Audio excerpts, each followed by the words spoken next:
안녕하세요. 이제 오늘부터 에, 배낭여행 시작하는 그 과정에 들어가겠습니다. 어, 여기서 먼저 좀 얘기하고 싶은 게 뭐냐면은, 제가 70세에 은퇴해야 되는데, 68살에 조기 은퇴를 좀 했습니다. 제가 23살 때에 그 신학교 입학을 했어요. 그리고 27살 때부터 목회를 하기 시작했습니다. 그러니까 43년 동안 목회를 하면서 뭐 거기에 뭐 온 정신을 다 쏟았지요. 시간, 모든 생각하는 거, 하는 일거수일투족을 다 그 목회에 이제 쏟아서 44년 동안 했는데, 딱 제가 은퇴를 하고 보니까 꼭 칼로 두부를 자른 듯이 그렇게 아주 딱 끝나버려요. 그래서 저는 그걸 뭐라고 표현하냐면 일거지가 됐다. 저는 그렇게 표현을 해 봤습니다. 자, 이제 이 일거지가 과연 어떻게 할 것이냐, 그런 생각을 하면서 새로운 또 앞으로의 삶을 제가 살아야 되겠기에, 앞으로의 삶에 대해서 생각하는 중에 가만히 이렇게 있을 것이 아니고 한번 여행을 한번 해보자, 그런 생각을 가졌습니다. 그것도 혼자 하는 여행을 해보겠다는 생각을 가졌습니다. 왜 그러냐면 저희 집사람은 그때 좀 건강이 따라주지 않아서 동행하기가 어려웠고, 또 이제 젊은 시절에 해외여행을 또 여러 곳 다녀오고 그런 바가 있습니다. 이게 이제 그런 조건도 있지만은, 제가 혼자 하려고 했던 이유 중에 하나가 뭐냐면은, 혼자 해야 정말 여행다운 여행을 한다고 하는 것을 제가 이제 알았습니다. 왜냐하면은 혼자 여행을 하게 되면은 좋은 게 뭐가 있냐면, 그 현지인들, 이제 중국을 제가 여행하니까 중국 사람들하고 대화를 해야 합니다. 그리고 그 사람들의 도움을 받아야 합니다. 또 그 사람들하고 같이 여행을 해야 됩니다. 그러니까 혼자 해야 그게 가능하지요. 둘이만 또 둘이서 여행을 하게 되어도 굉장히 그게 어렵습니다. 둘이 다 해결하니까요. 둘이 뭐 얼마든지 얘기를 나누고, 둘이서 서로 도와주고, 화장실 가려고 해도 뭐 역에서 짐을 놓고 화장실 가려고 하더라도 이거 짐 봐, 그러고서 갔다 오면 되고. 근데 혼자는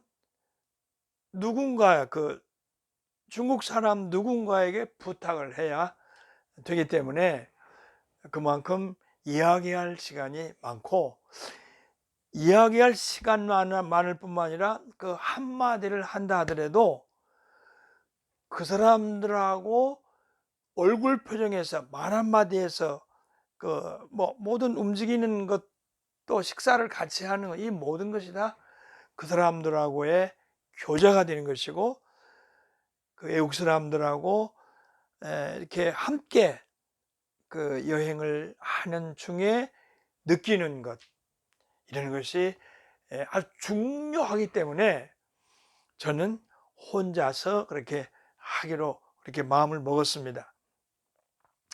자, 그러면 어디를 갈 것이냐?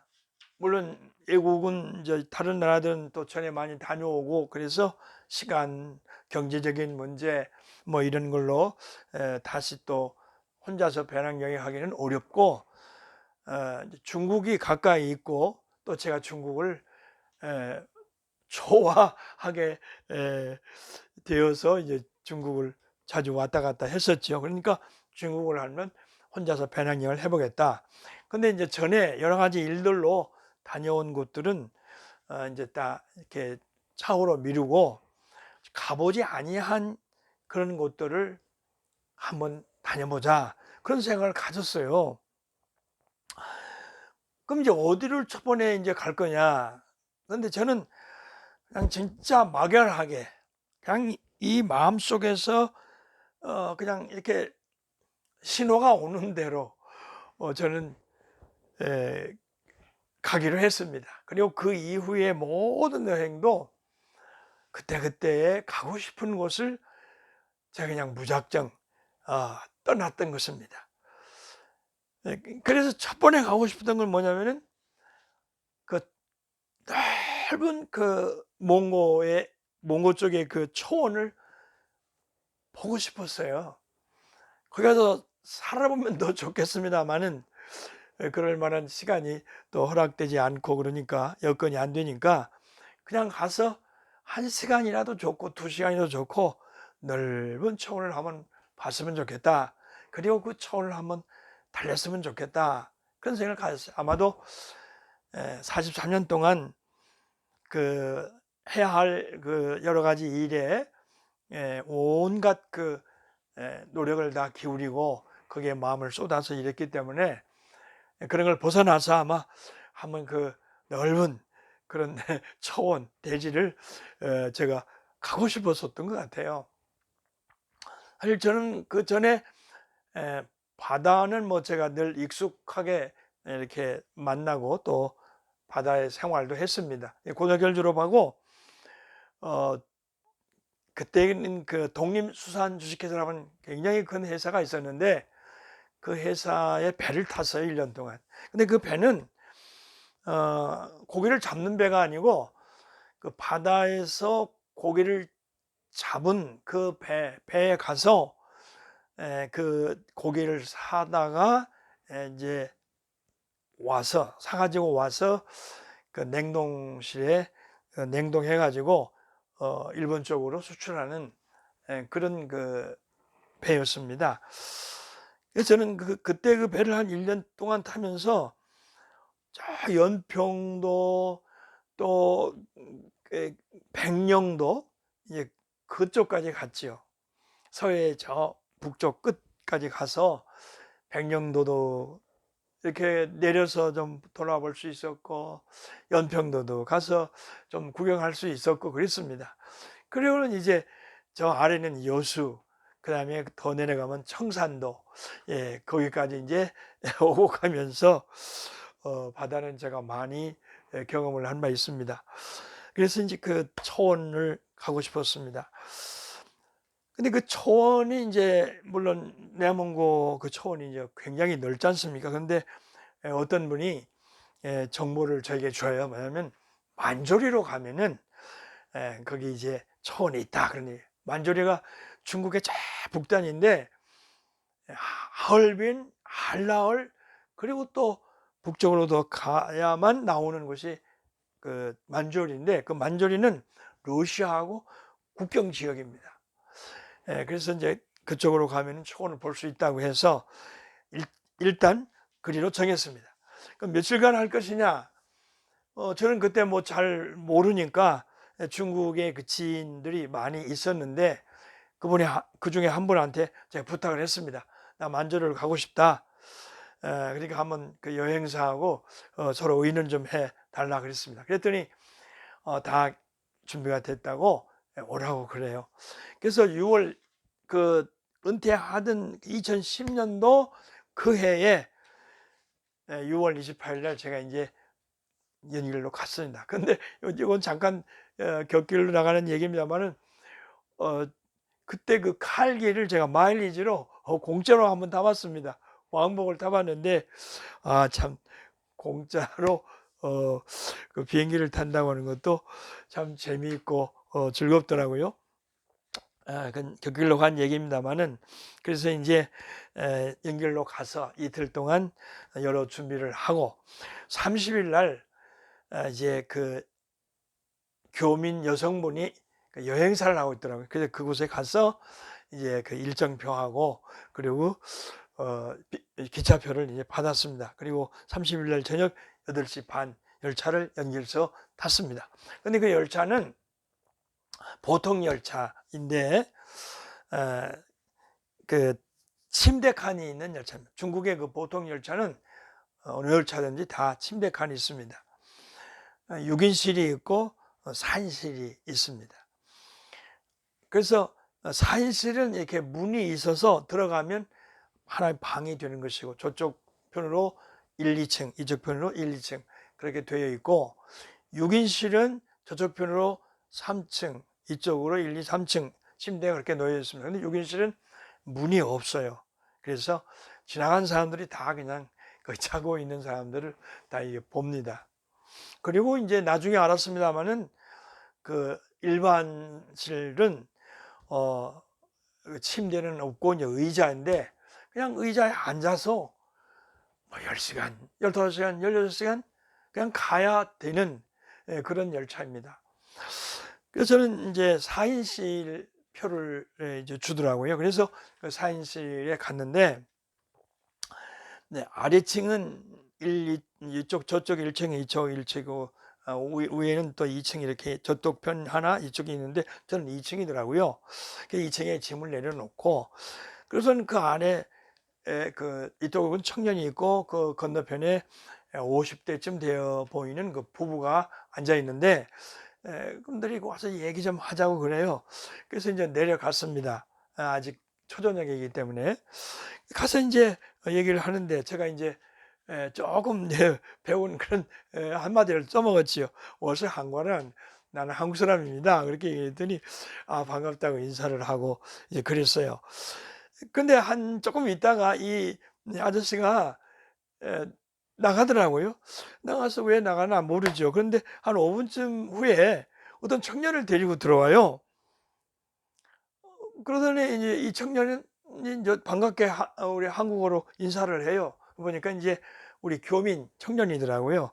그래서 이제 자세히 얘기를 들어보니까 화룡이 고향이고, 그리고 연길에서 과학기술대학을 졸업하고, 그리고 그날은 이제 한국에서 온 교수님을 모시고 하얼빈에 어떤 그 탐방과 또 조사를 위해서 가는데 자기가 이제 모시고 간다고 그래요. 그런데 이 아저씨가 와서 우리 칸에 한국 사람이 탔는데 누가 좀 와서 한국말 좀 하면서 좀 도와줄 분이 없느냐고 그래서 자기가 이제 왔노라고 그래요.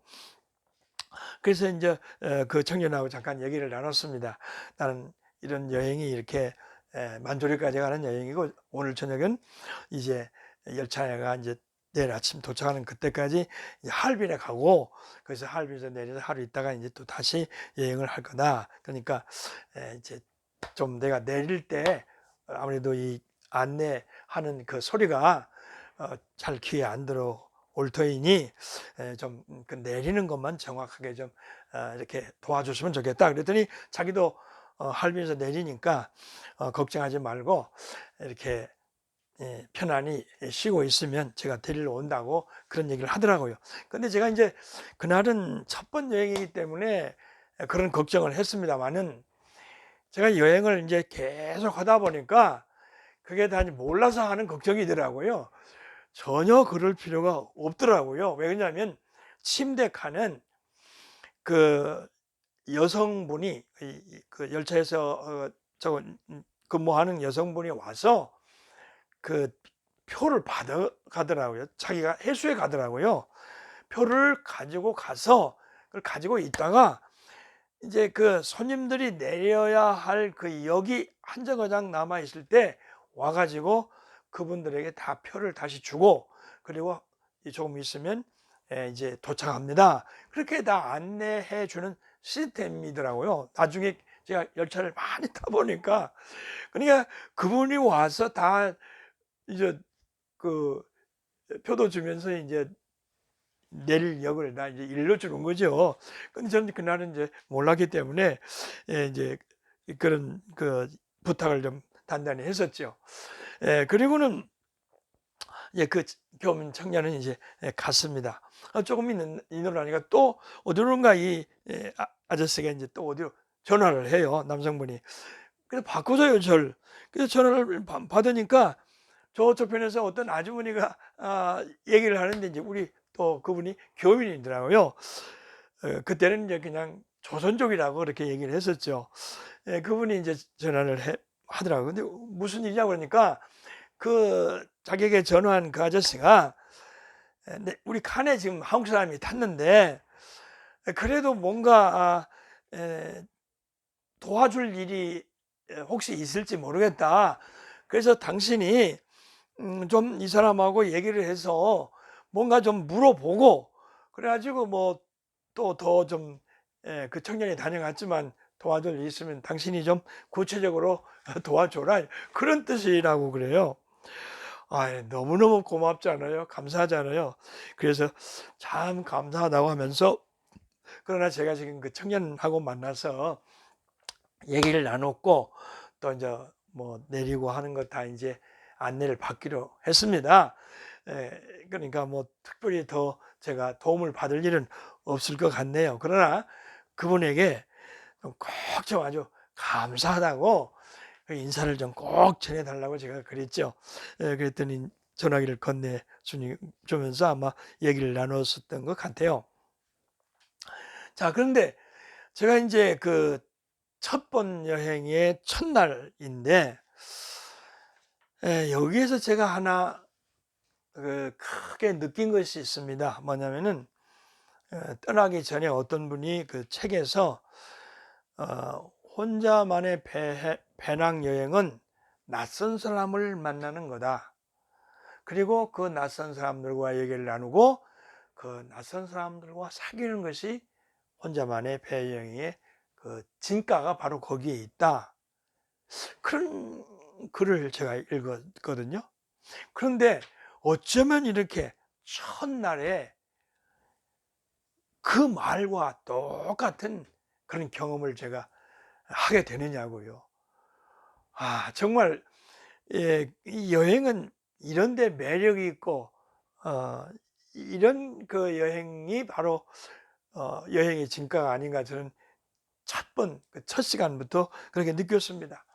모르는 사람에게, 외국 사람에게 다른 칸에 가서 그 이야기할 사람을 찾고 그렇게 해주고 또 그것도 모자란지 또 자기가 아는 여성에게 전화해서 또 뭔가 도와주고 싶은 그런 마음이 또 있어서 그렇게 연결을 해 주는 이 중국 남성. 참 저는 그 첫 시간에 그 경험했던 바로 그것이 계속 그렇게 이어지더라고요. 따뜻하고 고맙고 인정이 넘치고 그런.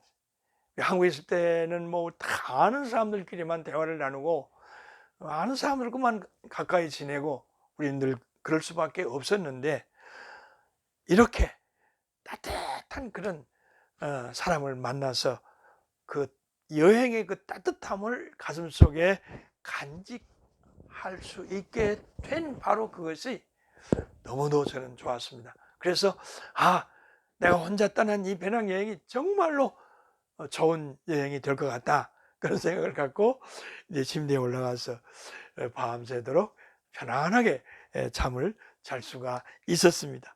얼마나 참 첫 시간이 저에게 의미 있는 시간이어서는